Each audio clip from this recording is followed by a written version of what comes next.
একদিন রাসূল সাল্লাল্লাহু আলাইহি ওয়াসাল্লাম মসজিদে আসলেন এবং এসে দেখলেন যে সাহাবায়ে কেরাম কিছু একটা বিষয় নিয়ে কথা বলছেন। তিনি বললেন, তোমরা কি নিয়ে কথা বলছো? সাহাবায়ে কেরাম বললেন, আমরা কিয়ামতের আলামত নিয়ে কথা বলছিলাম। তখন রাসূল সাল্লাল্লাহু আলাইহি ওয়াসাল্লাম বললেন, শুনে রাখো, যতক্ষণ পর্যন্ত 10টা আলামত দেখা যাবে না ততক্ষণ পর্যন্ত কিয়ামত হবে না।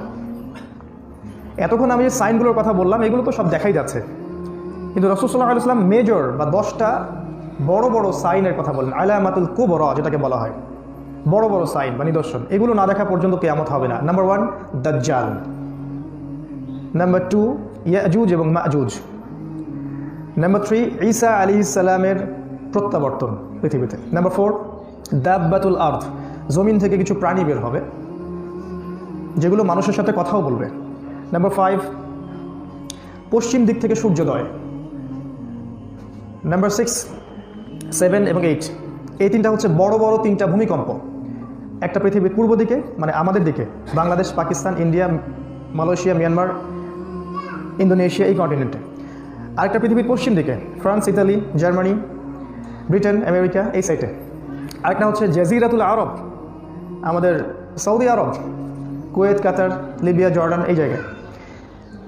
আরেকটা আলামত হচ্ছে যে ইয়েমেন থেকে একটা আগুন বের হবে যেটা মানুষকে তাড়িয়ে নিয়ে আসবে আরাফার মাঠের দিকে। আরেকটা আলামত হচ্ছে দুখান বা ধোঁয়া, সারা পৃথিবীর একটা বড় অংশ ধোঁয়ায় ছেয়ে যাবে, এমনভাবে ছেয়ে যাবে যে আসমান থেকে সূর্যের আলো পৃথিবীতে প্রবেশ করবে না। তার মানে পৃথিবীতে ওই সময়টুকুতে খাদ্য প্রডিউস করা সম্ভব হবে না, যেহেতু সূর্যের আলো পৃথিবীতে আসবে না।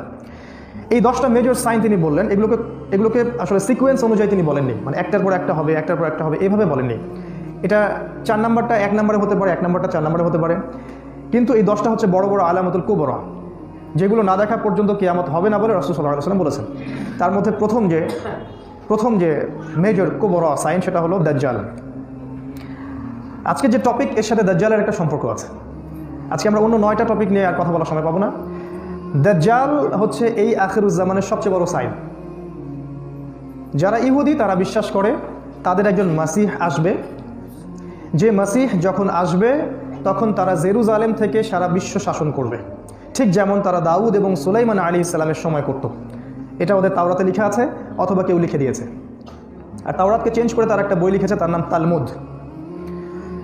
এটা গেল ইহুদিদের কথা। আবার পক্ষান্তরে নাসারা বা খ্রিস্টান তারাও বিশ্বাস করে শেষ জামানায় তাদের মাসিহ ঈসা আলাইহিস সালাম আবারও পৃথিবীতে আসবেন, এবং তিনি যখন আসবেন তখন তারা জেরুজালেম থেকে বিশ্ব শাসন করবে। আর আমরা মুসলিমরাও বিশ্বাস করি শেষ জামানায় ঈসা আলাইহিস সালাম আবারও পৃথিবীতে আসবেন, এবং তার আগে ইমামুল মাহদি আসবেন। তারা মিলে সারা বিশ্ব শাসন করবেন এবং ইসলামের খিলাফা